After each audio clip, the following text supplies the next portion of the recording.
Lord of the Rings is the classic story of the battle of good against evil, and it is also a classic example of an affinity space. It was written by J.R.R. Tolkien and published in 3 volumes in 1954 and 1955.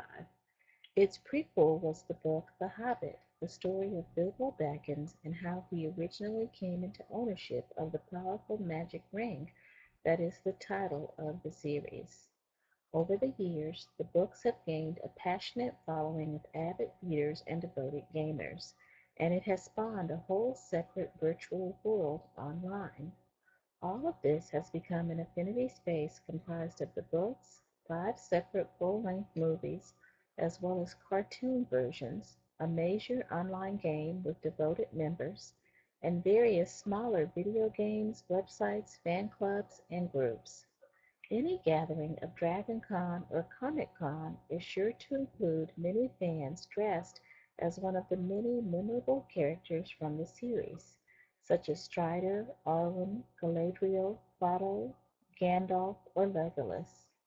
The Valiant Fellowship of the Ring was a group of 9 that included elves, dwarves, and men who joined together to fight against the evil arch-enemy and his rich kings. The action-packed story is compelling and archetypal. It touches the participants on many different levels of understanding.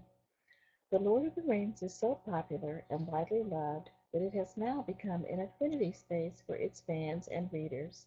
Many features of the story demonstrate its status in this category: its passionate public following, its many portals, its multiple levels of participation and knowledge, and the sharing of its spaces by both newbies and masters.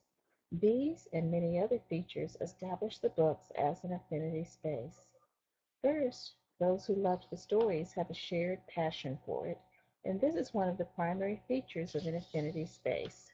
Whether they have read all of the books and related writings, or whether they have only seen the movies, fans are deeply passionate about the characters and their complex lives in Middle Earth. To many, this space seems almost as real as our own Earth.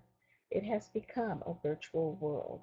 Secondly, the common endeavor to become immersed in the story and the lives of the various characters drives the members of the group.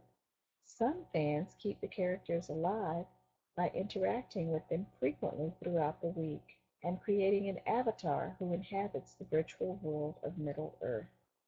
Others interact with the story and its characters to varying degrees, whether they read and reread the books or watch the movies and write about the experience in online chat rooms. Their participation in the group is completely voluntary.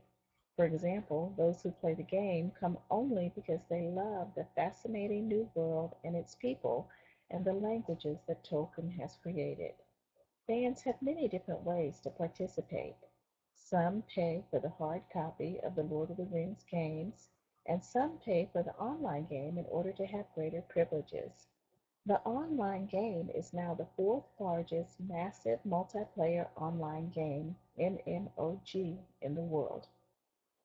At whatever level the fans choose to participate, they are self-directed and free to explore, watch passively, or actively engage in the activities at the level of their own choosing.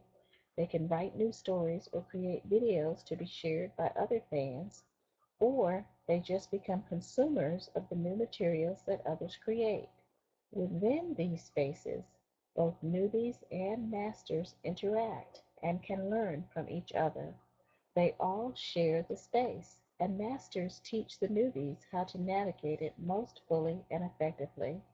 Like other affinity spaces, socializing is a key part of the space. Those who play the online game can communicate with each other's characters and form various fellowships, groups, and warrior clans within the game.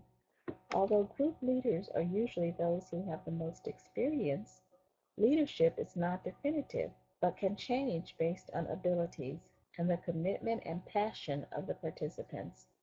Those who are fans but who do not participate in the online game can participate by joining fan clubs, reading and writing blogs, participating in wikis, and watching videos and reading information produced by other fans. These amateur productions are almost guaranteed to have a passionate public audience, eager to consume the new material and provide feedback to the creators. Participation in the Affinity space then becomes a social activity where one can meet and get to know other fans and aficionados and enjoy the new works created by other fans. Fans encourage one another to participate in multiple areas of the space, from gaming to writing and getting involved in the blogs and wikis. These areas provide multiple portals to the space. In this modern age, the books themselves are just the tip of the iceberg. There are many different routes to participation, and fans can pick and choose to be involved on many different levels or by one route only. These routes to participation serve as portals to Middle Earth.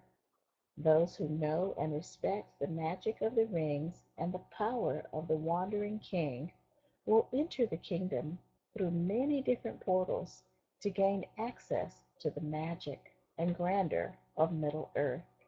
As members get to know this affinity space and become more engaged in it, they often find that they come to know our own Earth better and can find many parallels in the classic battle of good against evil.